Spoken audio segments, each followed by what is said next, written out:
Salam saudara, senang dapat kembali menjumpai Anda lewat program Aku dan Dia. Dalam program Aku dan Dia saat ini, kita akan membahas mengenai Dia yang adalah Tuhan yang memiliki kuasa kebangkitan. Selamat mendengarkan.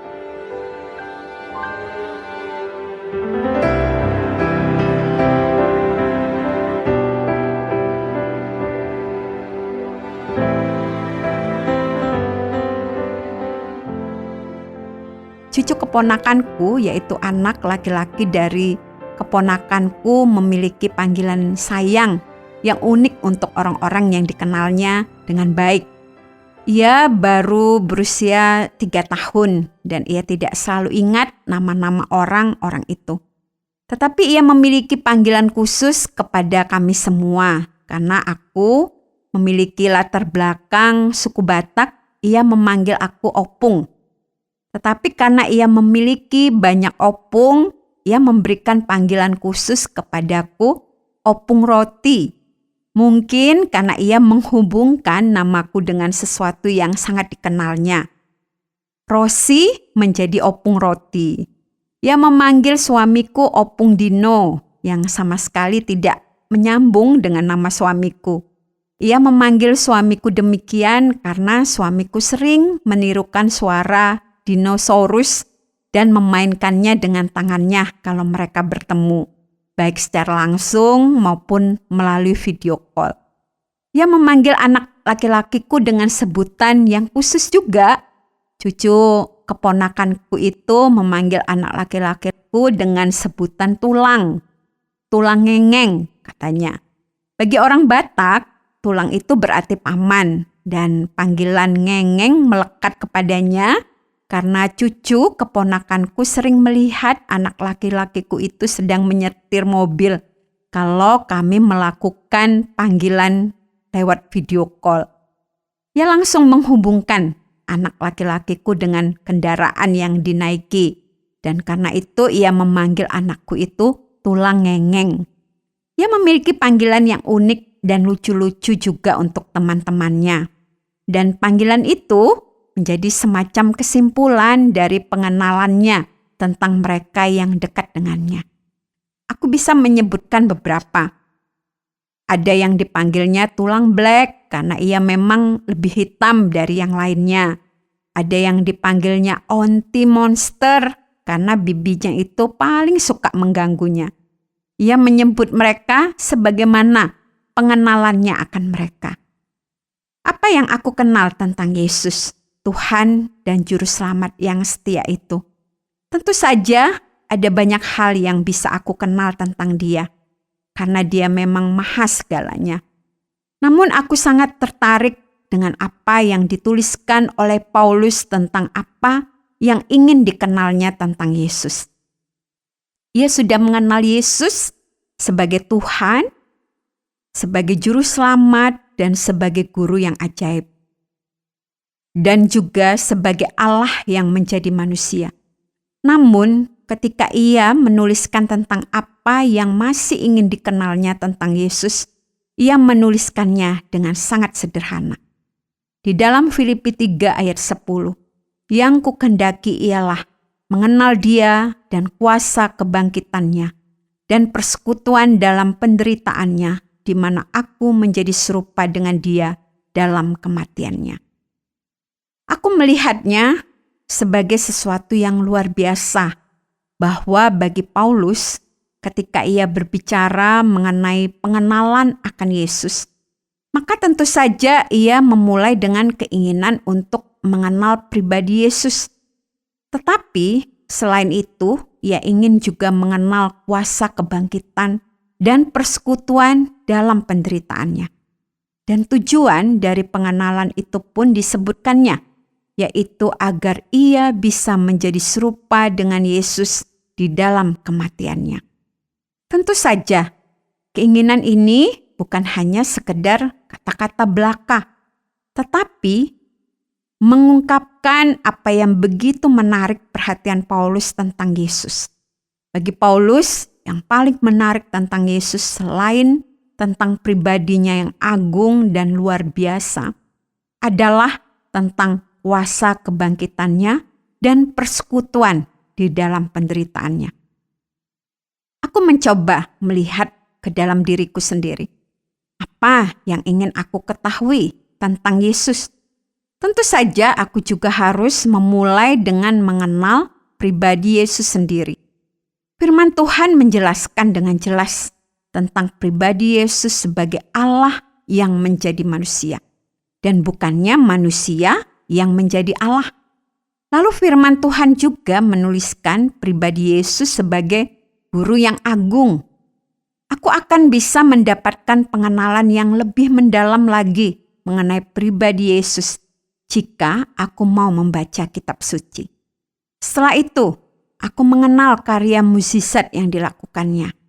Ia menyembuhkan orang sakit, ia mencelikkan mata orang buta, ia memberi makan 5.000 orang, ia berjalan di atas air, ia membangkitkan orang mati. Aku tentu saja sangat suka membaca kisah-kisah yang demikian karena melihat kuasa mukjizat yang dilakukannya selalu menguatkan hatiku dan menumbuhkan imanku. Namun, apakah aku juga ingin mengenal kuasa kebangkitannya? Dengan mengenal kuasa kebangkitannya, aku akan mengenali juga kesengsaraannya, kematiannya, dan kemudian kebangkitannya. Karena semua itu merupakan rangkaian peristiwa yang harus dihadapinya. Ia tidak akan bangkit jika ia tidak terlebih dahulu mati.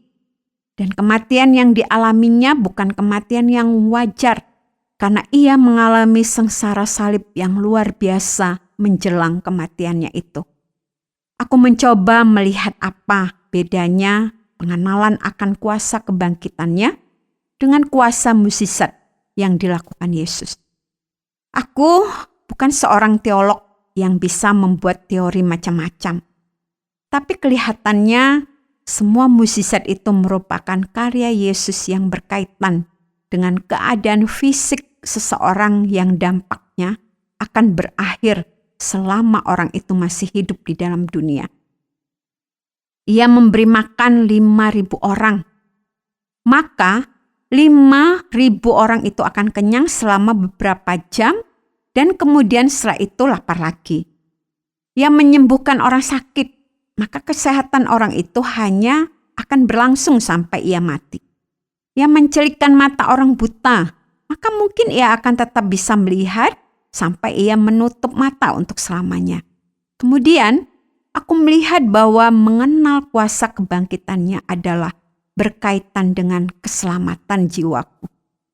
Ketika Yesus menanggung sengsara, ia memikul hukuman yang seharusnya aku pikul karena dosa-dosaku. Ketika Yesus mati di kayu salib, ia menggenapkan karya penebusan bagi jiwaku, membebaskan aku dari belenggu dosa dan memerdekakan aku dari ikatan hukuman atas dosa itu. Itulah sebabnya sesaat sebelum ia mati, Yesus mengatakan, "Sudah selesai." Dan semua karya penebusan yang dilakukannya itu disempurnakan dengan kebangkitannya dari kematian. Dengan kebangkitan itu, ia membuktikan kemenangannya atas maut. Dan karya penebusan itu yang akan aku terima sampai kekekalan. Aku melihat bahwa ketika Paulus mengatakan bahwa ia mau mengenal kuasa kebangkitan Yesus, ia sedang mengarahkan perhatian kita kepada karya penebusan yang dilakukan Yesus secara sempurna. Aku berharap bahwa aku juga memiliki keinginan yang sama dengan Paulus, yaitu menginginkan hasil karya Yesus yang akan berdampak kepada kekekalan, lebih dari keinginanku untuk melihat dan mengenal karyanya yang berdampak sementara di dunia ini saja. Yesus berjanji memberikan kehidupan yang berkelimpahan, dan tentu saja aku juga ingin memilikinya. Yesus berjanji memberikan berkat dan kecukupan, dan siapa yang tidak mau mendapatkan berkat dan kecukupan dalam hidupnya? Yesus menjanjikan kesehatan, kesembuhan, dan banyak mukjizat lainnya. Dan tentu saja aku juga ingin mendapatkan semuanya itu. Namun, dari pernyataan Paulus, aku diingatkan untuk berhati-hati agar jangan sampai pengejaranku untuk melihat dan mengenal semua perkara itu melebihi keinginanku untuk mengenal karya keselamatan yang sudah menebus jiwaku dari dosa, melepaskan aku dari kuasa maut, dan menjamin kehidupan kekal bagiku. Jika aku mengejar semuanya itu dan mengabaikan hasil dari karyanya yang bersifat kekal, maka pernyataan Paulus itu menjadi teguran yang sangat keras bagiku.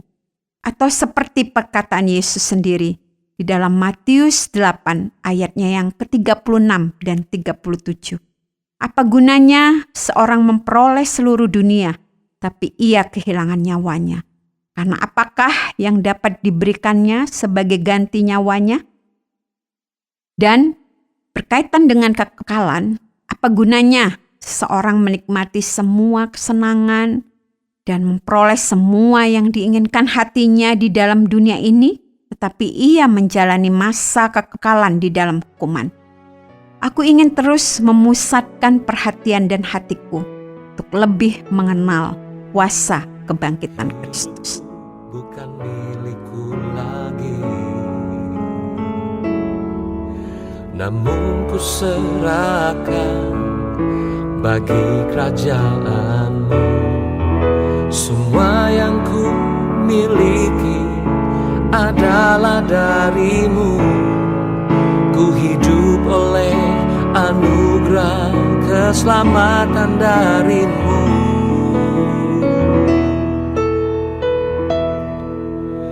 Kuasa-Mu telah Kau berikan padaku untuk menunaikan tugas kerajaan-Mu.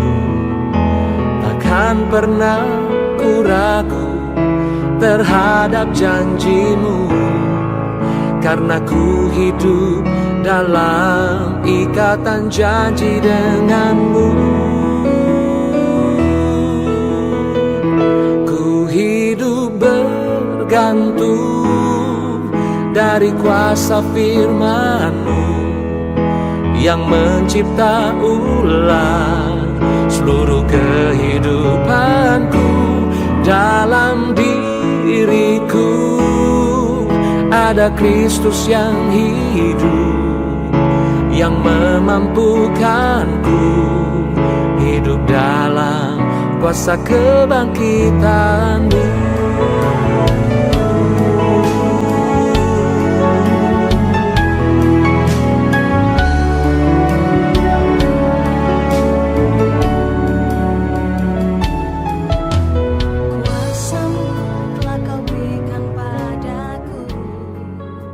Terima kasih Anda sudah mengikuti pembahasan kita mengenai mengenal kuasa kebangkitan Yesus yang akan berdampak kepada kekekalan kita.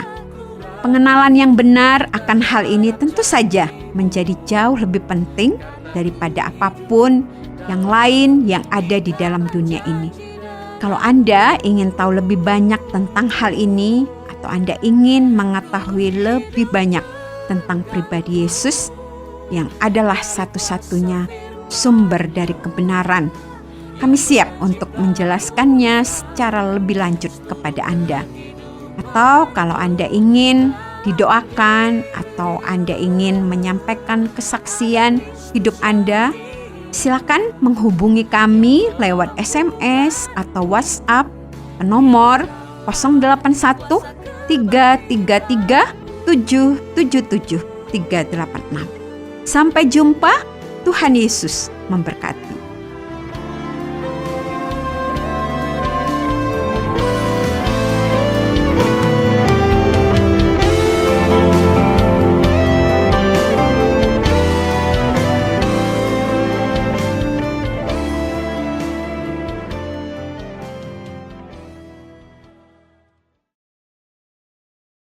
Terima kasih Anda sudah mengikuti program kami. Jika Anda diberkati, jangan lupa like, komen, dan share supaya Anda tidak ketinggalan setiap program terbaru kami. Jangan lupa juga untuk subscribe channelnya dan nyalakan loncengnya. Jika Anda ingin mendukung pelayanan kami, bisa melalui rekening kami berikut ini atau menghubungi kami di sini.